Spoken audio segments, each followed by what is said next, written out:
And more than 1,700 inmates were released early yesterday from prison as part of that government scheme we've been talking about to try to reduce overcrowding in jails in England and Wales. But navigating life after prison is not always straightforward. Many employers are often wary of hiring people with criminal records. Our correspondent Frankie McCamley has been to find out what opportunities are available and what needs to change. Daryl was in and out of prison on drug and robbery offences. Following his first sentence, he fell back into his old bad habits and ended up back inside. I was just very lonely, actually. Had basically no friends. My relationships have broken down with my family as well. So I was just very, very depressed and didn't really have much hope for my life. And yeah, so I just reverted back to my old behaviour, you know, stealing and doing drugs. Whilst incarcerated, he tried to get on courses to help him into employment for when he was released.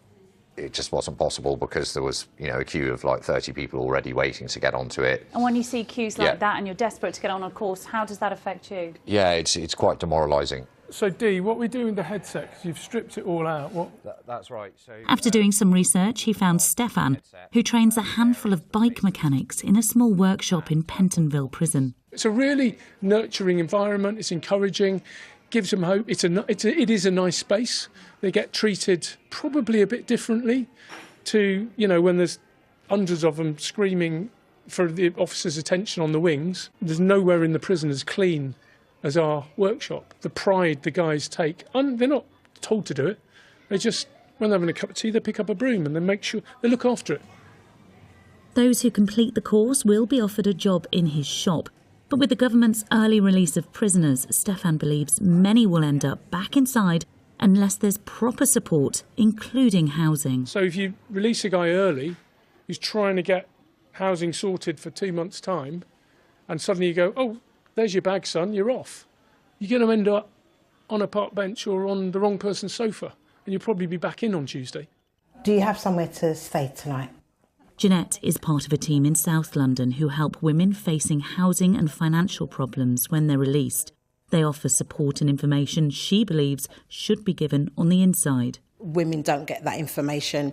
My experience is that they're fobbed off and told, oh, don't worry, when you get out there, you'll get housing. Don't worry, your probation officer will do it. Don't worry, social services. And that really isn't the case because they are, as I call them, the invisible women. How would you describe rehabilitation in prisons then? Non-existent. It's, I think it makes people in certain positions feel better that they've sent people to this place, get them out of the way, out of sight, out of mind. But then what they have not planned for or prepared for is that those people will return back to the community. Good to see you. So these are all yours? Iceland Food has offered employment to more than 680 ex-offenders since 2022. It's Paul's job to interview inmates, making sure they pass specific checks. For those who do, like Max, they'll be offered employment. They say, I really want to start a job, I'll work 60, 70, 80 hours a week, boss, come on, let's get stuck in. And the reality of it is they can't. Because when they get out of prison, they've got loads of things to do. Probation, they're on licence, they've got their partner, they've got children. And what we say to them is like, just take it easy, and we offer them a 16-hour contract, minimum contract. That's when they spoke to me and gave me options, and that's where they brought up Iceland delivery driver. I didn't mind the sound of it, and it's local to me. It's only 10 minutes. And what did you think when they said, "Oh, look, we can help you get a job"? It did feel good. Yeah, it made the future look a bit better. For a lot of people, I can see it being a big lifeline. A lifeline for people trying to rebuild their lives, but only offered by a handful of businesses. The food store is now offering its rehabilitation plan to other businesses who may want to follow suit. Frankie McCamley, BBC News. Well, we're joined now by Andrea Cody from NACRO. That's a social justice charity supporting former prisoners, and Paul Cowley, who's Director of Rehabilitation at the Supermarket Iceland. A morning to you both. Paul, we heard about the work you've been doing in the report there, but you've lived this. You've come out of prison and faced a jobs market that's closed the door on you. Yeah, I spent some time, as I'm getting a bit older, I spent some time in a Borstal, so I'm a Borstal boy. And when I came out of there, I couldn't get employment for obvious reasons, criminal record. And I was a bit disappointed and disheartened with that and depressed, really. And eventually I tried to get in the army. But again, the army said to me, we can't let you in because you've got a criminal record. But because I was quite persistent, I think, and actually I had nowhere else to go, I got interviewed by a senior officer after about 6 weeks of me going in and out. And the officer said, look, I'm going to take a chance on you. We shouldn't let you in, but don't let me down, son.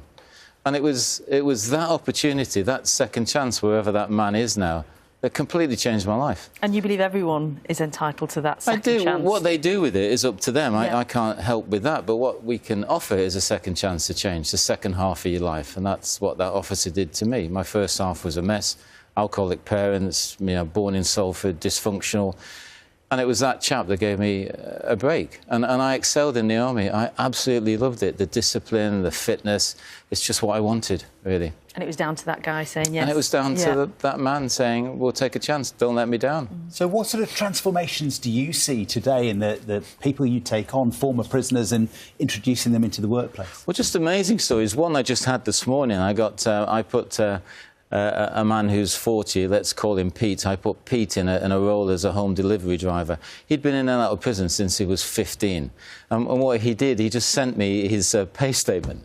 Sent me a picture of his pay statement saying, boss, this is the first pay statement I've ever had in my life. It's so fantastic. And sent me a picture of it. And then he sent that he's one of our home delivery drivers. So he's been with us for 2 weeks, and he's just been classed as an excellent driver.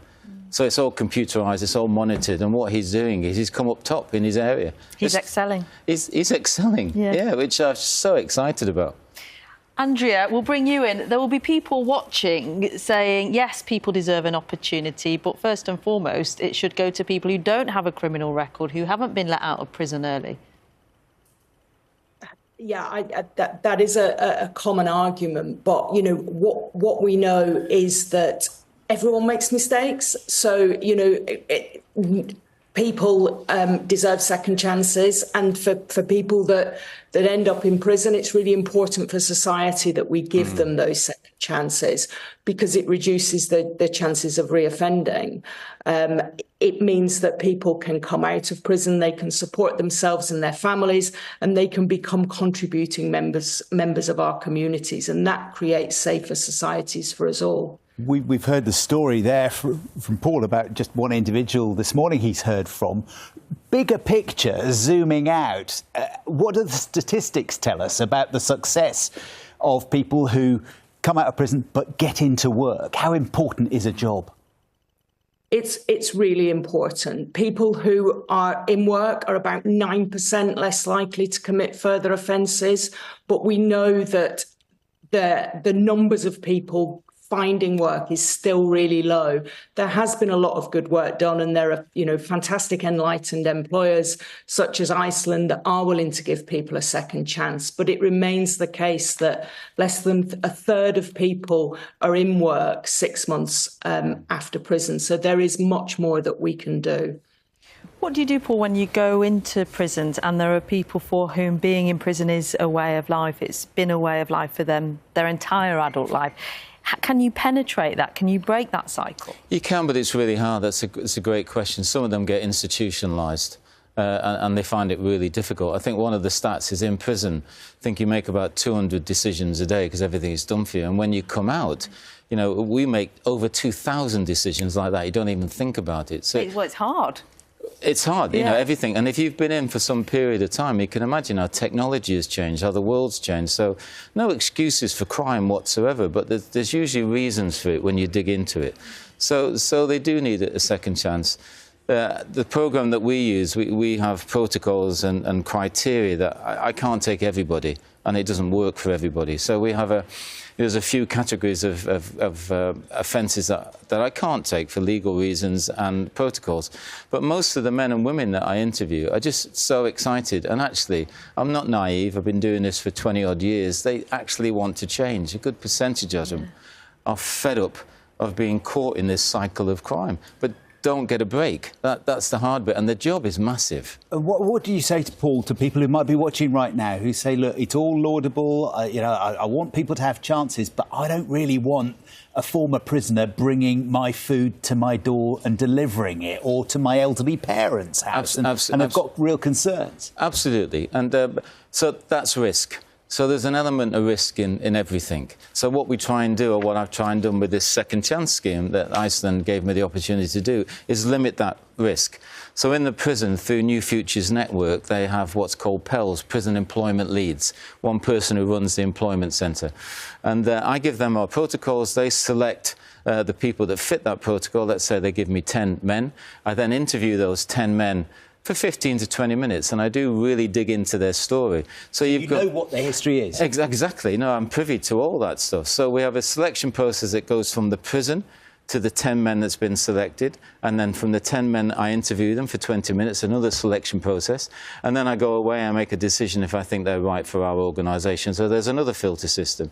So the risk factor, and I love organisations and businesses to hear this, is the risk factor is going like that. So by the time the store managers and the area managers get the people I'm sending, the risk factor's been hopefully calculated down to a small amount. But there's always an element of risk. And then the positive ripples are endless, aren't they? And then, like I said about the statement and different things like that, it's...